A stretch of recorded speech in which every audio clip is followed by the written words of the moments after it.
நான் திரு ஜான் பாண்டியன் அவர்கள்ட்ட தொடங்குறேன். இரட்டை இலைக்கு ஆதரவு, இரட்டை இலை யார் பக்கம் இருக்கிறதோ அவருக்கு ஆதரவு அப்படிங்கிற கருத்தை முன் வச்சிருந்தீங்க. ரெண்டு பேருமே உங்கள்கிட்ட ஆதரவு கேட்டிருந்தாங்க. இந்த வழக்கு இப்ப வந்திருக்கிற நிலையில உங்க நிலைப்பாடு என்ன? யாருக்கு இரட்டை இலை இருப்பதா நீங்க பாக்குறீங்க திரு ஜான் பாண்டியன்?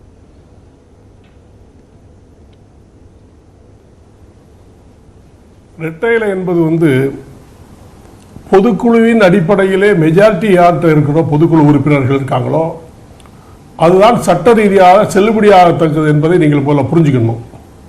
இன்னொன்று என்னென்னு சொல்லணும்னு கேட்டீங்கன்னா, அவங்களுடைய பைலாவில் எப்படி இருக்குன்னு எங்களுக்கு தெரியாது. அவங்க அண்ணா திராவிட முன்னேற்ற கழகத்துடைய பைலாவில் எப்படி இருக்கிறதோ அதன் அடிப்படையிலே சட்ட ரீதியான உண்மை நிலை என்னன்னு சொன்னா, மெஜாரிட்டி பொதுக்குழுவினுடைய உறுப்பினர் யாரை தேர்ந்தெடுக்கின்றார்களோ அவர்கள்தான் செல்லத்தக்கது என்பது சட்டம்.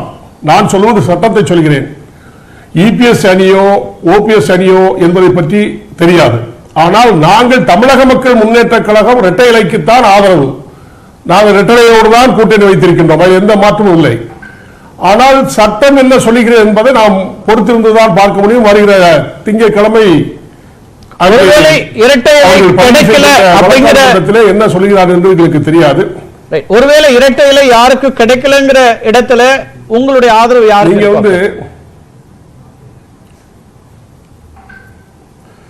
கூட்டணி தர்மத்தின் அடிப்படையில் பாஜக, அண்ணா திராவிட முன்னேற்ற கழகம் எங்களோடு இணைந்து செயல்படுகின்ற அனைத்து கூட்டணி தலைவர்களையும் அழைத்து பேசி அதன் அடிப்படையிலே யாருக்கு ஆதரவு என்பதை நாங்கள் முடிவு செய்வோம்.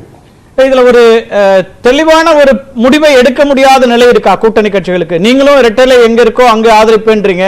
பாரதிய ஜனதா கட்சி இன்னும் முடிவை அறிவிக்கல. திரு ஏசி சண்முகம் சொல்றாரு பிஜேபி என்ன முடிவு எடுக்கிறதோ அந்த முடிவை நாங்கள் எடுப்போம்ன்றாரு. ஐஜேகேவும் அப்படிதான் சொல்லுது. இப்ப கூட்டணி கட்சிகளுக்கே ஒரு குழப்பம் இருக்கா இந்த இரட்டையில இருக்கிறதா இல்லையா அப்படிங்கிறதுல?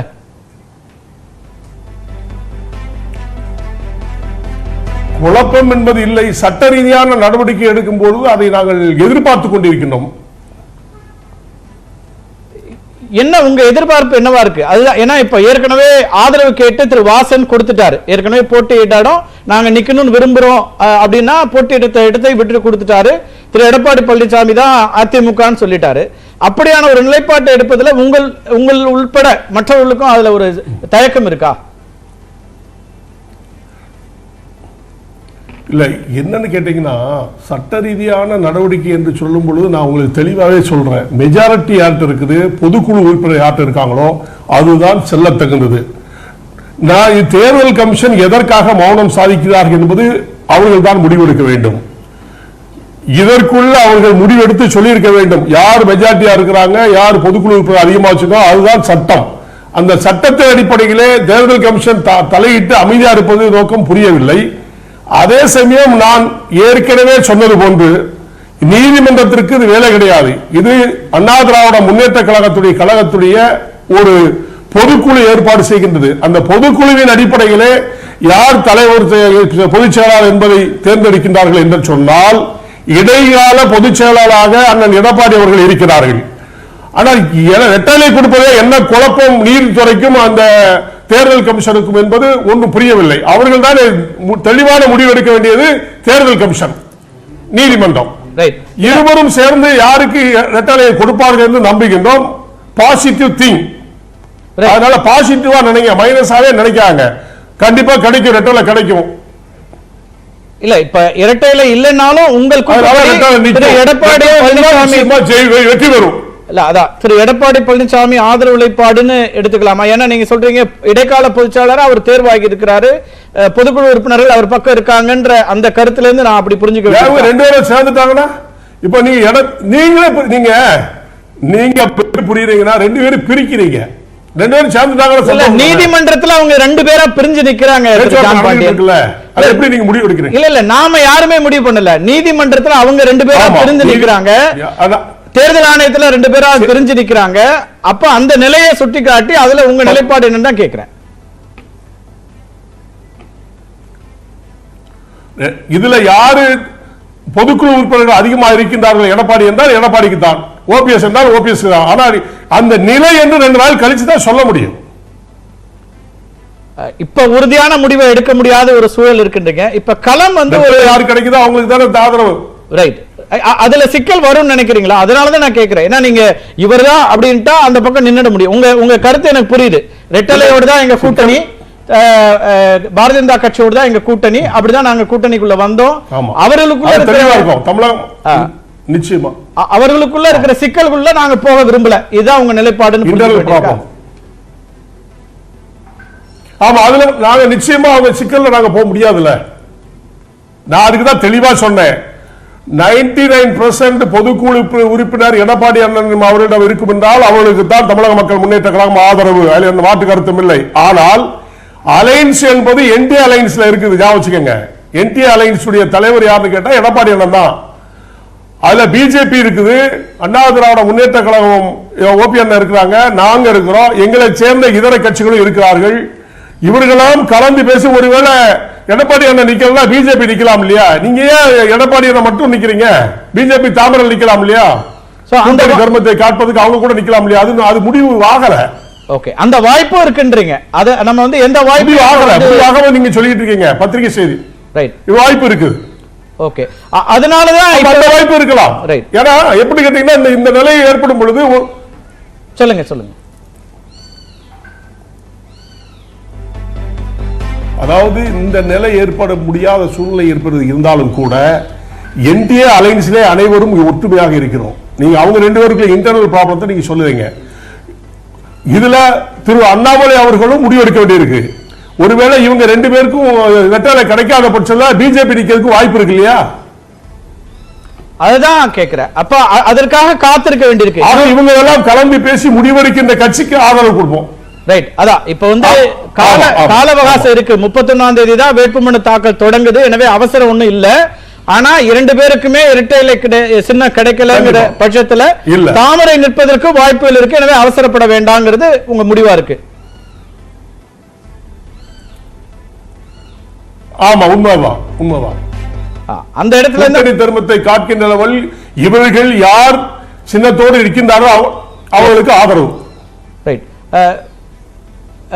இதுதான் இப்ப வந்து அந்த உடனடியாக யார் என்னங்கிறத முடிவு செய்ய முடியாத ஒரு இடம் இருக்கு. ரொம்ப சரியா சொல்லிருக்கீங்க.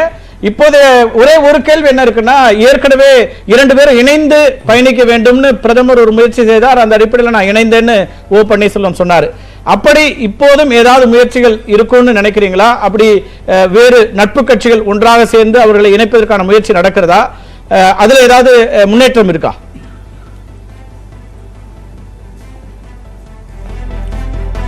5 நிமிடத்தில் இணைப்பதுதான் இணைப்பு. அது வந்து அங்க வழக்கு போட்டிருக்காங்க இங்க வழக்கு போட்டிருக்காங்கன்னு சொல்லுவது ஒரு பெரிய பேச்சு அல்ல. ஒரு செகண்ட் தான், ரெண்டு பேரும் சேர்ந்துறது ஒரு செகண்ட் தான். நாங்களும் முயற்சி பண்ணிட்டு இருக்கோம், நிறைய பேர் முயற்சி பண்ணிட்டு இருக்காங்க, பாரதிய ஜனதா பார்ட்டி முயற்சி பண்ணிட்டு இருக்கு, எல்லாரும் முயற்சி பண்ணிட்டு இருக்கோம். அதனால இணையதுக்கும் வாய்ப்பு இருக்கு, இல்லைன்னா சொல்ல முடியாது. அப்படி இணையாத பட்சத்தில் சின்னம் எந்த சின்னத்தில் நிற்கின்றார்கள் என்பதை முடிவு செய்து அதன் அடிப்படையில் தேர்தல் களத்தில் இறங்கும். இல்ல, இப்ப திரு எடப்பாடி பழனிசாமியை பொறுத்த வரைக்கும் சின்னம் கிடைக்கலனாலும் போட்டியிடுவோம் அப்படின்னு ஒரு இடத்துக்கு வராரு அவரு. அப்படி இரட்டை இலை சின்னம் இல்லாமலும் போட்டியிட்டா ஆதரிக்கிற இடத்துல நீங்க இருக்கீங்களா? அவருடைய நான் கேட்கிறது இரட்டை இலை சின்னத்தில் இல்லை என்றாலும் நான் போட்டியிடுவேன் என்று சொல்லி அவருடைய கருத்தா இருந்தாலும் கூட என்டிஏ அலைன்ஸ்ல இருக்கிற தலைவராக இருக்கிற காலகட்டத்தினால் கூட்டணி தலைவர்களை அழைத்து பேசி முடிவெடுப்பார்கள் என்று நம்புகின்றேன். அதன் அடிப்படையில் முடிவெடுக்கப்படும். இன்னும் நீங்க வந்து அடுத்தடுத்த கட்டங்கள்ல காத்திருக்க வேண்டியிருக்கு. ஒன்னு இரட்டை இலை சின்னம் கிடைக்கும், அப்படி கிடைக்கலனாலும் அவர் மற்றவர்களை அழைத்து பேசுவார், அல்லது பாரதிய ஜனதா கட்சி போட்டியிடுவதற்கான வாய்ப்புகள் இருக்கு. இந்த எல்லா வாய்ப்புகளும் சாத்தியக்குழு இருக்கும் போது முன்கூட்டியே முடிவெடுக்க முடியாதுங்கிறீங்க. அதுதான் உங்க நிலைப்பாடுன்னு பார்க்கலாமா? ஆமா, நிச்சயமா நிச்சயமா நிச்சயமா நிச்சயம் அப்படிதான், உண்மையா அப்படிதான். ரைட், தமிழக மக்கள் முன்னேற்ற கழகத்தினுடைய தலைவராக திரு ஜான் பாண்டியன் இப்ப இருக்கக்கூடிய அதிமுக என்டிஏ கூட்டணியினுடைய தற்போதைய சூழல்கள் குறித்தெல்லாம் பல கருத்துக்களை முன் வச்சிருக்கிறாரு. இணைப்பில் வந்து உங்க கருத்துக்களை பதிவு செய்ததற்கு மிக்க நன்றி திரு ஜான் பாண்டியன். நான் மற்ற விருந்தினருடைய கருத்தை கேட்கிறேன். அதுக்கு முன்னதாக களம் எப்படி இருக்குன்னு பாக்குறீங்க? ஏன்னா கூட்டணியில அந்த பக்கம் வலுவா இப்ப வந்து கமலஹாசனும் ஆதரவு நிலைப்பாட்டை எடுத்துட்டாரு. களத்திற்கு அவங்க பிரச்சாரத்துக்கு போயிட்டாங்க. அப்படி இருக்கிற சூழல்ல இன்னமும் முடிவெடுக்காத ஒரு நிலைங்கிறது உங்களுக்கு ஒரு பின்னடைவு அப்படின்னு நீங்க பார்க்கலையா? உங்க கூட்டணிக்கு தாக்கம் ஒன்றும் இல்லை. ஏன்னு கேட்டீங்கன்னா என்டி அலைன்ஸ்ல யாரு எலெக்ஷன் நிக்கிறோங்கிறத முடிவெடுத்தாலும் கூட இந்த பை எலெக்ஷனை பொறுத்த மட்டும் அவங்க இப்ப களத்துல இறங்குறது அவங்களுடைய தோல்வியின் பயன் கூட நீங்க எடுத்துக்கலாம். ஏன்னா அவர்கள் மக்களிடத்தில் ஆட்சிக்கு வரும்பொழுது திராவிட முன்னேற்ற கழக ஆட்சியும் கூட்டணி ஆட்சிகளும் என்ன சொன்னார்கள் என்று சொன்னால், நாங்கள் மது விலக்கை முழுவதுமாக விலக்குவோம், முதல் கையெழுத்து என்னுடைய கையெழுத்து என்று சொல்லிதான் நம்முடைய முதலமைச்சர் சொன்னாங்க. அதுபோல கனிமொழி அவர்களும் அப்படித்தான் பேர பிரச்சாரம் பண்ணாங்க. அதுபோன்று பொங்கலுக்கு அண்ணன் எடப்பாடி அண்ணனுடைய அரசு 2500 ரூபாய் பொங்கல் பரிசு கொடுத்த பொழுது 5000 கொடுக்க வேண்டும், நான் ஆட்சிக்கு வந்தால் திராவிட முன்னேற்ற கழக ஆட்சிக்கு வந்தால் 5000 கொடுப்பேன் என்று சொல்லி அதையும் பொய்யாகிட்டாங்க. நிறைய பேருக்கு போய் சேரல.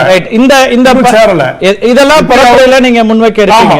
அதாவது பொய் பிரச்சார பரப்புரை என்பதை விட அவர்கள் சொன்ன பொய்யை வைத்து மக்கள் அதிலே காத்துக் கொண்டிருக்கின்றால் அது மட்டும் அரசு ஊழியர்கள் மெயினா பாத்துங்க, அரசு ஊழியர்கள் ஆசிரியர்கள்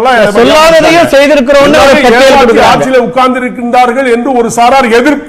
இல்ல அவங்க என்ன சொல்றாங்க, வாக்குறுதிகள்ல பெரும்பகுதி 70-80% செய்திருக்கிறோம். யாரு கேட்டா?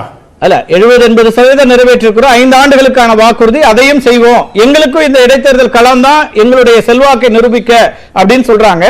எனவே 2 பேருமே களத்துல மக்களை சந்திக்க போறீங்க. மக்கள் முடிவு என்னங்கிறது நம்ம பார்க்கலாம். இணைப்புல வந்ததற்கு நன்றி திரு ஜான் பாண்டியன்.